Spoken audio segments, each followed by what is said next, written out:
जय श्री कृष्णा। कैसे हैं आप लोग फ्रेंड्स? आज की चर्चा जो होने जा रही है वो सूर्य और मंगल से संबंधित होने जा रही है। देखिए, जैसा कि हम सभी लोग जानते हैं कि 9 ग्रह और 27 नक्षत्र मिलकर हमारे जीवन को संचालित करते हैं, समस्त चराचर जगत को संचालित करते हैं। और इन्हीं के द्वारा कभी कभी कुछ ऐसे दुर्योग निर्मित हो जाते हैं जिनके प्रभाव से क्या होता है कि जीवन में निगेटिविटी आने लगती है, बने बनाए कार्य बिगड़ने लगते हैं, कार्यों में हानि होने लगती है। तो कभी-कभी यही ऐसे राजयोग बना देते हैं कि आपका रुका-रुकाया काम ज़बरदस्त तेज़ी से आगे बढ़ जाता है और आपके लाभ में और ज़्यादा वृद्धि होती चली जाती है। और देखिए, यही 9 ग्रह और 27 नक्षत्रों के प्रभाव से 40 प्रकार के योग अन्य निर्मित होते हैं, जिनमें से अभिजीत योग को सर्वोपरि माना जाता है, जो कि सूर्य के द्वारा बनाया जाता है। यहाँ पर सूर्य मंगल की स्थिति का अवलोकन करते हुए, क्योंकि ये दोनों ही ग्रह आपके योग कारक प्लेनेट बनते हैं। तो देखिए, इनका अवलोकन करते हुए हम आपके लिए इस वीडियो को लेकर आए हैं। सूर्य मंगल का अभिजीत योग 16 मई 2025 से प्रारंभ। मीन राशि, संघर्ष खत्म, सफलता शुरू, सफलता और शिखर, किस्मत चमकेगी। तो ये स्थितियां किस प्रकार से बनेंगी? यदि आपके लग्न में 12 नंबर बना हुआ है तो ये राशिफल आपके लिए है। यदि कुंडली में कहीं भी चंद्रमा के साथ 12 नंबर बना हुआ है तो ये राशिफल आपके लिए है। कुंडली ना होने की स्थिति में आप इसे नाम राशि से भी देख सकते हैं। यदि अभी तक आपने अपने इस चैनल को सब्सक्राइब नहीं किया है तो प्लीज़ सब्सक्राइब कर लीजिए, वीडियो को लाइक कर दीजिए, चैनल को शेयर कर दीजिए। इससे होगा क्या कि हमारे आने वाले हर वीडियो की नोटिफिकेशन मिल सकेगी आपको सबसे पहले। एक प्यारा सा कमेंट करना बिल्कुल ना भूलें। कमेंट से हमें बहुत मोटिवेशन मिलता है, हौसला मिलता है और ये पता चलता है कि आप और क्या जानना चाहते हैं। तो देखिए, सूर्य इस समय पर बैठे हुए हैं तृतीय भाव में। तृतीय भाव जो होता है बेहद महत्वपूर्ण भाव होता है। तृतीय भाव इंडिकेट करता है आपके पराक्रम को, आपके निर्णय को, आपके छोटे भाई बहनों को, आपके प्रयासों की दिशा को, आपके बाहुबल को, आपके कार्यों के प्रति लगन को, आपकी एकाग्रचित्तता को।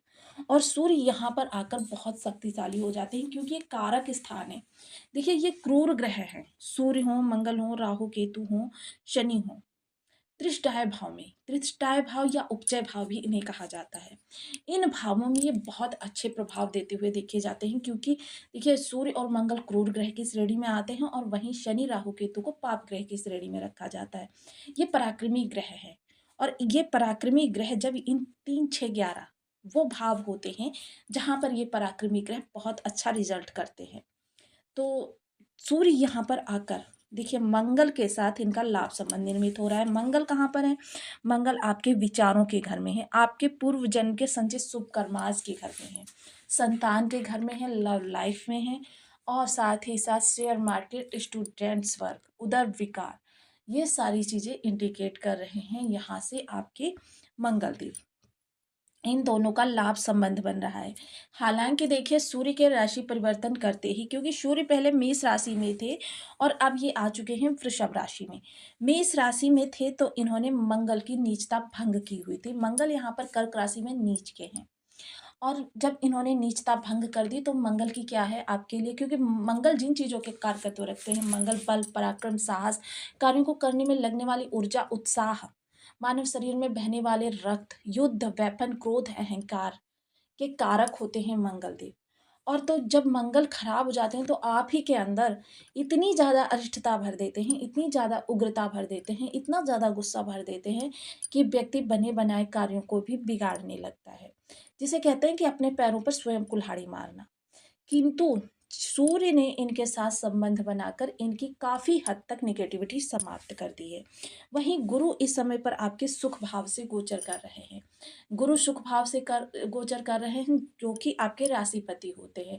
हालांकि गुरु और सूर्य मिलकर काफ़ी हद तक मंगल की स्थितियों को कंट्रोल करेंगे, लेकिन मंगल आपको कहीं ना कहीं थोड़ी सी निगेटिविटी देते रहेंगे, जिसकी वजह से अपने क्रोध और अहंकार दोनों ही चीज़ों पर आपको नियंत्रण रखना बहुत आवश्यक है। अन्यथा क्या है, आप इस क्रोध की अधिकता की वजह से अपने स्वयं के कार्यों को बिगाड़ने से भी पीछे नहीं हटेंगे।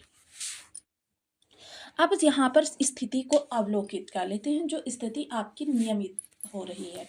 तो देखिए सूर्य सबसे पहले यहाँ पर आपके प्रयासों को बढ़ाएँगे। सूर्य इस समय आपके ये जो लोग कार्यरत हैं, उनके ऊपर वर्कलोड बहुत ज़्यादा लेकर आएँगे। सूर्य जब भी इस भाव में आते हैं तो क्या होता है, जातक के स्वभाव में थोड़ा-सा परिवर्तन होता है, गंभीरता आती है।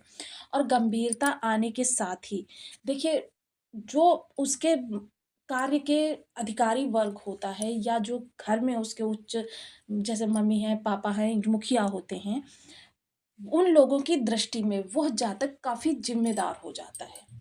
तो जब ज़िम्मेदार हो जाते हैं तो आपको वर्क भी ज़्यादा मिलेगा, क्योंकि जिसके ऊपर ज़्यादा विश्वास होता है कि यहाँ अधिक गंभीरता से कार्यों का निर्वहन कर सकता है, उसको बहुत ज़्यादा कार्य भी सौंपे जाते हैं। तो ये स्थितियाँ इस समय पर बनेंगी और देखिए ये आपके लिए वर्क क्षेत्र पर भी होगा, घर पर भी होगा और जहाँ कहीं भी आप मित्र मंडली में या फिर सोशल सर्कल में जहाँ भी आप अपना समय बिताते हैं, वहाँ पर होगा। तो देखिए इस समय क्या होगा कि ज़रूरत से ज़्यादा काम लेना शरीर से, क्योंकि मंगल आपके नीच हैं।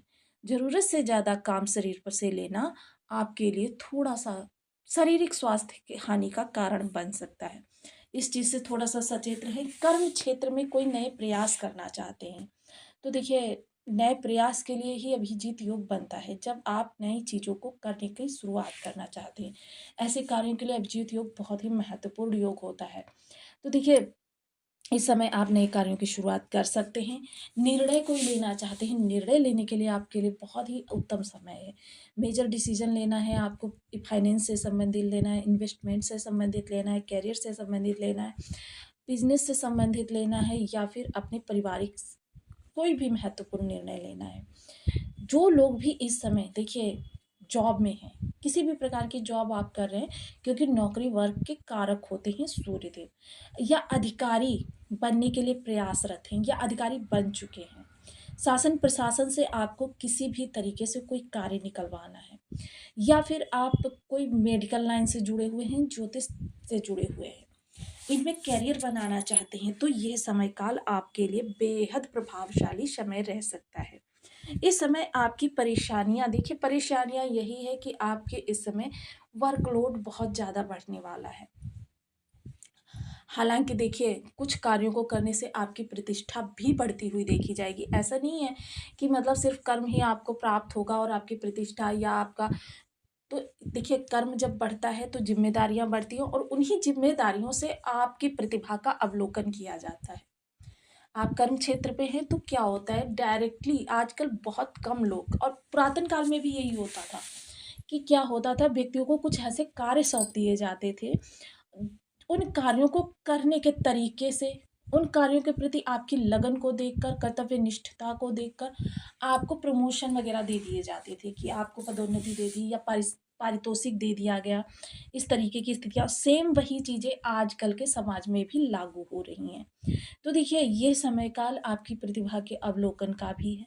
तो देखिए बहुत ही गंभीरता से आपको ना करना होगा कि कौन से कार्य आपके लिए आपकी कार्य क्षमता को निखारने वाले हैं। ये चीज़ आपको बहुत ज़रूरी है पहचाननी। तो देखिए इस समय पर आपके जो लोग भी किसी भी प्रकार से इन चीज़ों में जुड़े हुए हैं, इन चीज़ों का विशेष ध्यान रखें। बाकी शासन प्रशासन से आपको कोई कार्य निकलवाना है, उसके लिए बेस्ट समय है। और कोई निर्णय लेने के लिए बेस्ट समय है, अपने प्रयासों को बढ़ाने के लिए बेस्ट समय है। छोटे भाई-बहनों की लाइफ़ में किसी प्रकार की स्ट्रगल चल रही थी, चाहे पर्सनल हो, प्रोफ़ेशनल हो या फिर उनके पारिवारिक हो, फाइनेंशियल हो, किसी भी प्रकार की हो, अड़चन वो दूर होती हुई दिखाई देगी। अब देखिए सूर्य जहाँ पर बैठेंगे वहाँ से सप्तम भाव जो होगा वो आपका भाग्य भाव होगा। अब त्रिलोकी को प्रकाशित करने वाला जब भाग्य भाव को देखेगा, वैसे भी सूर्य की एक विशेषता है। सूर्य जिस स्थान पर बैठते हैं वहाँ पर उनका प्रभाव कम होता है, सप्तम स्थान पर उनका प्रभाव बहुत ज़्यादा होता है। तो यानी जब ये भाग्य को देखेंगे तो भाग्य में विशेष वृद्धि करेंगे। इस समय पर आप पहाड़ी स्थानों की यात्रा के लिए भी जा सकते हैं। जो लोग टूर एंड ट्रैवल से जुड़े हुए हैं या व्यावसायिक यात्राएँ करते हैं या फिर पर्यटन का कार्य करते हैं, उन लोगों के लिए यह समय काल काफ़ी अच्छे लाभ का निकल कर आने वाला है। इसके अतिरिक्त देखिए पिता से किसी प्रकार की आपकी अनबन बनी हुई थी, अलगाव की स्थिति बनी हुई थी या किसी प्रकार की पिता से दूरी बनी हुई थी। तो उसके लिए भी यह समय काल आपका जो है अच्छा समय काल कहा जा सकता है। पिता के स्वास्थ्य में सुधार होता हुआ दिखाई देगा।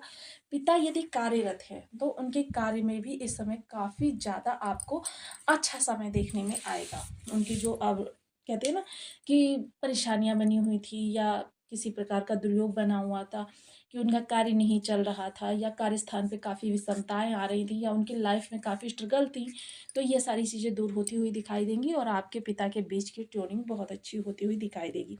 पिता की सलाह के द्वारा आपको लाभ भी अच्छा हो सकता है। जो भी नए कार्य आप शुरू करना चाहते हैं, संभव हो तो पिता की सलाह लेकर ही आगे बढ़ाएँ, जिससे कि आपके लिए अप्रत्याशित लाभ निकल कर आने वाला है। तो देखिए, बहुत से लोगों के बर्थ चार्ट में सूर्य मंगल की स्थिति खराब होगी। उन लोगों के लिए कुछ विशेष उपाय। सूर्य के लिए ओम घड़ी सूर्याय नमः, मंगल के लिए ओम अंगारकाय नमः। इस बीज मंत्र का आप 1 माला, 2 माला, 5 माला, 7 माला, 11 माला का जप नियमित अपनी सुविधानुसार करना प्रारंभ करें। सूर्य के लिए नित्य प्रति प्रातः सूर्य को अर्घ दें और मंगल के लिए देखिए हनुमान जी का पूजन कर सकते हैं। किसी भी रूप में सुंदरकांड का पाठ कर सकते हैं, बजरंग बाण का पाठ कर सकते हैं और ह्रीम बीज मंत्र का जप किया जा सकता है। तो देखिए, ये बहुत ही उत्तम उपाय रहने वाले हैं आपके लिए। इसके अलावा सूर्य के अगर आराध्य देव की बात करें तो विष्णु भगवान है और मंगल के आराध्य देव की बात करें तो वो भी विष्णु भगवान ही है, यानी कि उनका ही दूसरा रूप राम जी। राम रक्षा स्तोत्र का पाठ कर सकते हैं, विष्णु सहस्त्र नाम का पाठ कर सकते हैं। और विष्णु सहस्त्र नाम का पाठ करने से, क्योंकि विष्णु सहस्त्र नाम का जब आप पाठ करते हैं तो इसमें विष्णु जी के ही सभी अवतारों का वर्णन होता है, जिसमें राम जी भी आ जाते हैं। तो ये आपके 9 के 9 ग्रहों को कंट्रोल करने के लिए, लेकिन इसका जो विधान है थोड़ा-सा आप गूगल कर लें या फिर आप किसी विशेषज्ञ से संपर्क करें इसकी पूजन विधि का। क्योंकि विष्णु सहस्रनाम, इस चराचर जगत में कोई भी ऐसा कार्य नहीं है जिस कार्य को पूर्ण करने में अक्षम हो। तो इसलिए विष्णु सहस्त्र नाम का पाठ तो प्रत्येक सनातन धर्मी को करना ही चाहिए। विधि विधान के साथ करेंगे तो आपकी हर इच्छा भी पूरी होगी। आपके 9 ग्रह भी शुभ होंगे। देखिए, भगवान भोलेनाथ जी एक ऐसे ही देवता है। हमने आपको पिछले कई वीडियो